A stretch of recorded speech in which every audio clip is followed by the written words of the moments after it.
मित्रों नमस्कार, आप देख रहे हैं धर्मनिष्ठ पत्रिका का यूट्यूब चैनल दस्तक मीडिया। मैं विनोद शुक्ल आपको महाराज जी के अनन्य भक्त सवा महीने के है ना चरणों में पड़े हुए हैं।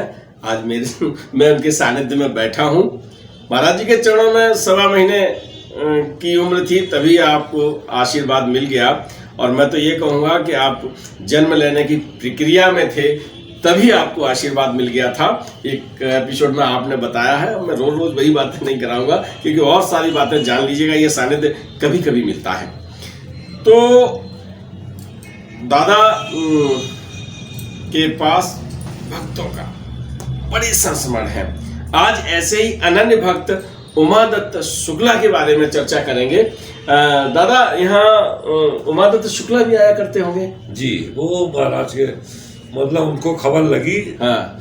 उन्होंने अपने नौकरों से कह देना, उनकी हलवासिया मार्केट में फोटो फ्रेमिंग की दुकान थी। अच्छा, फोटो फ्रेम करते थे। फोटो फ्रेम करने की दुकान हुआ करती थी जी। उनको बस खबर लगती थी कि महाराज आ गए हैं। वो अपने नौकरों से कहते थे कि ताला बंद करके चाबी घर पहुंचा देना, और वो यहाँ चले आते थे। वो जब तक महाराज रहते थे वो यही रहते थे। अच्छा। कभी कभी तो महाराज के साथ वो चले भी जाते थे, कानपुर चले गए, कभी कहीं चले गए। हाँ।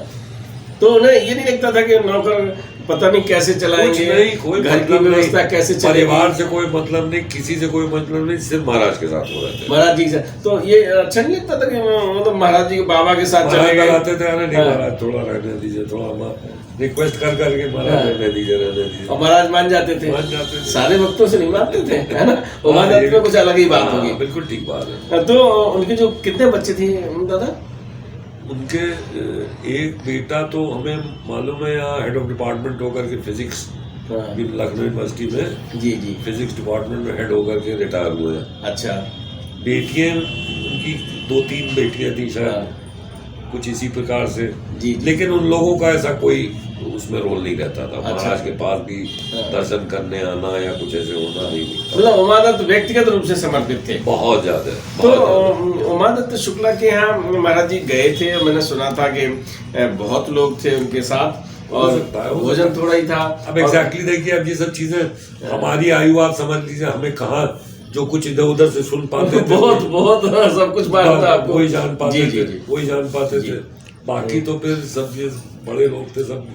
तो उमादत्त शुक्ला का ये तो समझ ही लीजिए कि इतने समर्पित व्यक्ति थे कि महाराज जी के आने की जैसे ही खबर मिली और वो आ गए। फिर ना उनको ये मतलब है कि घर कहाँ है और दुकान कहाँ है। मैंने आपको उमादत्त शुक्ला के बारे में बहुत सारी कथाएं सुनाई हैं, और आज उनके बच्चे, उनकी बेटियां, मैंने ये भी सुनाया है कि उनके यहाँ फांके जैसी स्थिति होती थी। महाराज जी कैंची धाम में होते थे, और आपको एक बार वाजपेयी आए थे ना वहाँ इंतजाम करना, तो उनकी पत्नी ने कहा था कि भाई साहब आप कल तो सारा सामान दे गए, 60 रुपया खर्चा के लिए दे गए और आज पूछने आ गए, है ना। तो 60 रुपया महाराज जी उनका रूप रख के दे गए थे। सारी व्यवस्था महाराज जी करते हैं, आपकी भी करते हैं। तो दादा, जीवन बाबा भी यहाँ आए हो? बहुत आए, जीवन दादा बहुत आए। जीवन दादा खूब यहाँ पर रहे। हाँ, जीवन दादा खूब आए। मैंने सुना है, जानते थे बहुत अच्छी तरीके से जानते थे। क्या करते थे जीवन दादा, क्या बातें किया करते थे आपसे? आप तो बहुत छोटे होंगे उनके, छोटे है ना। तो जीवन दादा, हमने सुना था एक बार क्या वो महाराज जी के बड़े खिलाफ थे पहले? कोई आइडिया नहीं है। अच्छा, यहाँ पर जब देखा है, खिलाफत उनकी नहीं देखी। खिलाफत नहीं देखी। चलिए, मैं आपको खिलाफत सुना चुका हूँ, है ना। आपने भक्त पूर्वक ही देखा है और भक्ति के रूप में। तो यहाँ जब रहते थे तो जीवन दादा की क्या दिनचर्या रहती थी? कोई दिन बताओ। दिनचर्या जो महाराज के साथ जुड़ा है तो फिर उसकी अपनी कोई दिनचर्या नहीं होती थी। महाराज जी जैसे उठे तैयार हुए, वो सब तैयार हो गए। अच्छा, एकदम। हाँ, सब तैयार रेडी। फिर महाराज भ्रमण पे चले गए, सब उन्हीं के साथ गाड़ी में बैठ के, नहीं तो 1-2 गाड़ियां और चल रही हैं, उनमें बैठ के पहुंच जाते थे। अच्छा। फिर महाराज के साथ रहते थे। फिर कहीं गए महाराज, वो सब वही चले गए। फिर सब घूम फिर करके आ गए, सब आ गए यहाँ पर। इस प्रकार से रहता था। अच्छा, ये सब चलता रहता था, चाहे जीवन बाबा हो, उमा दत्त शुक्ला हो और केआर सिंह जी हो, और कौन कौन से नाम, सोनी साहब हो। सोनी साहब थे, केआर सिंह साहब थे, मिस्टर आरपी वेस्ट थे, ट्रांसपोर्ट कमिश्नर, और जगत प्रसाद रावत जी थे। ये सब लोगों ने आकर के यहाँ कई जस्टिस आते थे। एक ओझा साहब जस्टिस थे। एक चित्र था वो जो Trivedi ji chief election commissioner थे, उनके पिताजी का चित्र था, हमने शायद दिखाया भी था वो। अच्छा, आर.के. त्रिवेदी जो थे, जी, उनके पिताजी बहुत भक्त थे महाराज के। अच्छा, हाँ, तो वो सब यहाँ पर आया करते थे। बिल्कुल। तो उन भक्तों को सब भोजन प्रसाद सब व्यवस्था यहाँ चलती रहती थी। तो मम्मी तो भोजन बनाते थक जाती होगी। मैं उसमें भी आपको मैं बताऊं कि इतनी बड़ी पतीली थी, अब तो खैर पतीली पता नहीं है कि नहीं, कहाँ है। इतनी बड़ी पतीली में घर का खाना बनता था जी।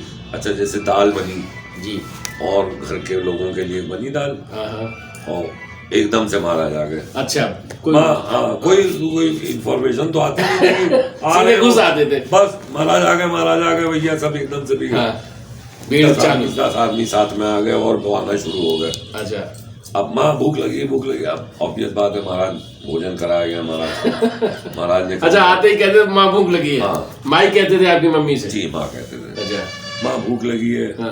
तो माता जी ने तुरंत उनको भोजन कराया जी। पिताजी आ गए, सब आ गए। उसके बाद भोजन कराने के बाद वो प्रसाद जो है वो मिला दिया जाता था जी। अच्छा, महाराज के साथ जो है उनको भी भोजन कराना होता था। अब वो उसी पतीली में से सबको दाल परोसी जाती थी। अच्छा, इतनी सी बटूली थी, उसमें वो 10 आदमी हो, 15 आदमी हो, सबको दाल परस के जा रही है, सबको दाल चावल रोटी खिलाई जा रही है। अच्छा, और उसी में से सब निपट जाता था, सब निपट, उसमें घर वाले सब लोग भोजन कर लेते थे। बिल्कुल। मित्रों, वो मैंने चूल्हा भी आपको अभी दिखाया था, और मैंने आपको चर्च लेन में भी यही चीज़ मिली थी। अशोका दीदी ने बताया था कि इसी में भोजन बनता था, और चाहे जितने लोग आ जाएं, कितने ही लोग आ जाएं, और भोजन चलता रहता था, भोजन समाप्त नहीं होता था। अन्नपूर्णा माता बिल्कुल एकदम पूरे हिसाब से मैनेज कर देती थी कि भाई किसको कितना चाहिए। और मैंने आपको कथा नंबर 101 में भी यही बताया था। दादा के समक्ष इसलिए बता रहा हूँ कि जब मेरे साथ ये घटना हुई थी तो मुझे नहीं मालूम था, आपके साथ भी जब ये घटना तो आपको भी नहीं मालूम था, लेकिन ये सब बाद में समीक्षा की गई कि मेरे साथ महाराज जी ने क्या किया, किस तरह से हुआ। तो आप भी पतीली छोटी रखें चाहे बड़ी, अगर मन से आप खिलाना चाहते हैं किसी को, बिल्कुल ठीक बात है, बिल्कुल मन से आप किसी को खिलाना चाहते हैं तो सामग्री की कोई बात नहीं है, कोई फर्क नहीं पड़ता। महाराज जी फिर उसमें बढ़ाते रहते हैं और जितना चाहिए होता है वो मिलता है।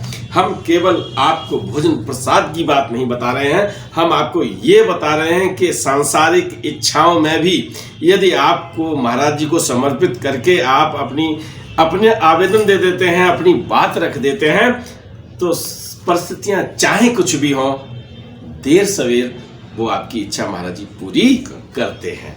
तो फिर अपनी बटलोई का साइज मत देखिए, आप भावना रखिए, अन्नदान करिए। और भी कथा सुना हुआ अन्नदान के बारे में।